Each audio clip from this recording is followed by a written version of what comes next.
March 15 തിരിച്ചു നടക്കാം. ഏശയ്യാ 44, 21, 24. യാക്കോബേ, നീ ഇവ ഓർമ്മിക്കുക. ഇസ്രായേലേ, ഓർമ്മിക്കുക. നീ എൻ്റെ ദാസനാണ്. ഞാൻ നിന്നെ സൃഷ്ടിച്ചു. നീ എൻ്റെ ദാസൻ തന്നെ.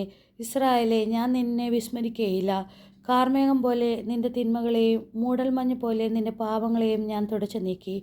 എന്നിലേക്ക് തിരിച്ചു വരിക, ഞാൻ നിന്നെ രക്ഷിച്ചിരിക്കുന്നു. ആകാശങ്ങളെ സ്തുതി പാടുക, കർത്താവ് ഇത് ചെയ്തിരിക്കുന്നു. ഭൂമിയുടെ ആഴങ്ങളെ ആർപ്പ് വിളിക്കുക, പർവ്വതങ്ങളെ, വനമേ, വനവൃക്ഷങ്ങളെ ആർത്ത് പാടുക. കർത്താവ് യാക്കോബിനെ രക്ഷിച്ചിരിക്കുന്നു. ഇസ്രായേലിൽ അവിടുത്തെ മഹത്വം പ്രകീർത്തിക്കപ്പെടും. ഗർഭത്തിൽ നിനക്ക് രൂപം നൽകിയ നിന്റെ രക്ഷകനായ കർത്താവ് അരുളിച്ചെയ്യുന്നു. എല്ലാ സൃഷ്ടിക്കുകയും ആകാശത്തെ വിരിക്കുകയും ഭൂമിയെ വ്യാപിക്കുകയും ചെയ്ത കർത്താവ് ഞാനാണ്. ആരുണ്ടായിരുന്നു അപ്പോൾ എന്നോടൊന്നിച്ച്? പ്രാർത്ഥന.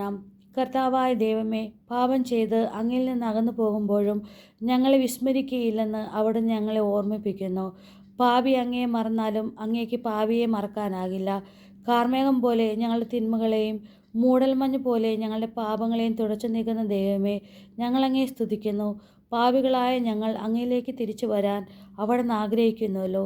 ഞങ്ങളുടെ പാപങ്ങളെ ഓർത്ത് ഞങ്ങൾ മനസ്തപിക്കുന്നു. ഞങ്ങൾ പാപം ചെയ്യുമ്പോഴും അങ്ങ് ഞങ്ങളെ വിസ്മരിക്കുന്നില്ലെന്ന സത്യം അങ്ങിലേക്ക് തിരിച്ചു വരുവാൻ ഞങ്ങളെ പ്രേരിപ്പിക്കുന്നു.